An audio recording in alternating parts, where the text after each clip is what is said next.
Pred nekaj meseci je v 10 različnih bank v Sloveniji prišla posebna komisija in med drugim pregledala, koliko denarja ima katera od njih, koliko ga je posodila posameznikom in podjetjem in ali jim bodo ti denar lahko tudi vrnili.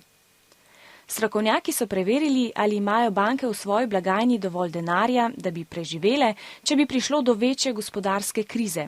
Opravili so tako imenovane stresne teste. In danes so razkrili dolgo pričakovane rezultate. Ti so pokazali, da banke potrebujejo skoraj 4,7 milijarde evrov, da bi lahko normalno delovale. To je približno toliko, kot stane 30 tisoč novih avtomobilov srednjega razreda. In kaj zdaj? Glavnino te bančne luknje bo pokrila država iz državne blagajne, torej z denarjem vseh državljanov, ki plačujemo davke. Prispevala bo okoli 3 milijarde evrov. Svež denar bodo najprej dobile 3 banke, Nova Ljubljanska banka, Abanka Vipa in Nova Kreditna banka Maribor.